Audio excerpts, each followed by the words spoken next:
Priatelia, ak vás zaujíma, ako zakoreniť olivu, v podstate obyčajné poleno, bez koreňov, tak toto video je práve pre vás.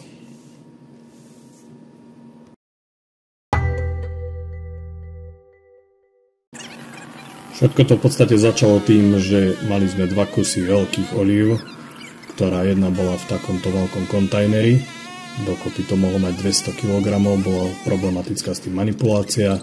Na zimu zase bol s tým problém to tak kde zimovať. A takisto tento druhý veľký kus bol kompletne zasadený vonku. To znamená, že na zimu som dával na vrch polykarbonátový skleník a trebalo tam prikurovať, čiže boli s tým veľké starosti. Je to obrovská masa a teraz v podstate vidíte, ako ten jednotlivé tie časti rozpilujeme. Čiže sú to fakt len čisto polená, žiadnu koreňovú sústavu, to nemá nič. A v prípade olivy to funguje tak, že jednoducho dá sa to zakoreniť. Dá sa to urobiť tak, aby jednoducho z toho bol raz budúci bonsai. Tie kusy v podstate, čo hore vidíte, tak z toho vzniknú nové samostatné stromy. A celý princíp funguje tak, že pripravíte si strom. Ja používam pemzu, je to najlepšie asi, čo môže byť. Tuto v podstate vidno, ako sa to zakorenilo. Čiže uložili sme to do pemzy. Ideálne na začiatku dať to niekde, kde je stabilná teplota. To znamená, že v noci napríklad 18-20 stupňov, niekde do garáže. Stále to rosiť, polievať. Dobre je to prikryť sáčkom alebo dať komplet do igelitu, aby sa to parilo. A jednoducho dúfať, že sa to chytí. V mojom prípade to vyšlo tak, že všetky tie odrezky až na jeden kus sa zakorenili. Tuto v podstate vidno v tom vedre práve ten kus, ktorý budeme robiť v tomto videu. Keďže jedno som už urobil predtým, ale nezdokumentoval som to a boli dotazy, ako vyzerajú v podstate tie korene, ako sa to vyvinulo, tak tam v podstate zistíme a uvidíme, že ako to bude. Toto sú pôvodné kusy koreňovej sústavy, čiže tie spodky. Tento sa tiež ešte potom bude v budúcnosti na menšie časti rozdielovať a tak tam nie je absolútne žiadny problém, čo sa týka toho, že to znova pôjde, lebo jednoducho tie korene sú tam je to úplne bez problémov. Tuto to v podstate vidno, že ten jeden veľký bol vytiahnutý, orezaný spodok bol ešte viacej a vidno, že tej vrchnej časti sú komplet narastené pekné korene, ktoré vyživujú to. Takže poďme teda na tento jeden kus. Bol v takom vedierku.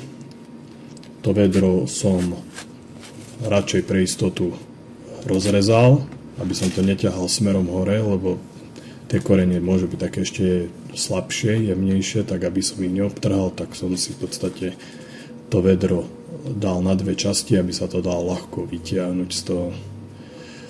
Celá tá pemza je v tom super, že sa dá veľmi ľahko oddeliť v podstate tie korene od toho, takže nie je tam žiadny problém, veľmi ľahko to ide, vidíte, že dá sa to rozložiť, celé to v podstate popadáva a ja jednoducho tie korene rukou doslova očešem, takže potom už iba si pozriete, koľko toho spodku chcete nechať, čo sa odpíli, čo sa dá preč a treba to v podstate znova presadiť.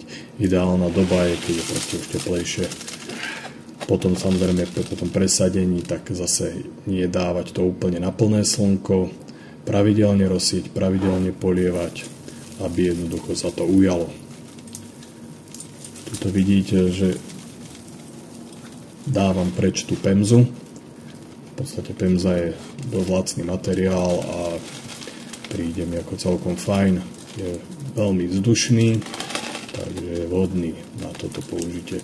Tu vidíte, že vlastne to všetko, čo bolo pod úrovňou substrátu, tak na tej živej časti tej jednej strany, vlastne ako bol kmeň a bola živá kôra, tak tam to v podstate narašilo tie výhony tých nových koreňov a vidíte, že je to v podstate po celej dĺžke. To znamená, že nechcem to mať také dlhé samozrejme. Tak použijem motorovú pílu a celé to v podstate skrátim, aby sa to potom mestilo do misky. Ja predpokladám, že to ešte potom na nejakých nových miestach znova vyženie nové korene. Nebude podľa mňa s tým žiadny problém. Treba mať samozrejme ostrú pílu, nie ako ja tu v tomto videu, lebo to ide veľmi ťažko.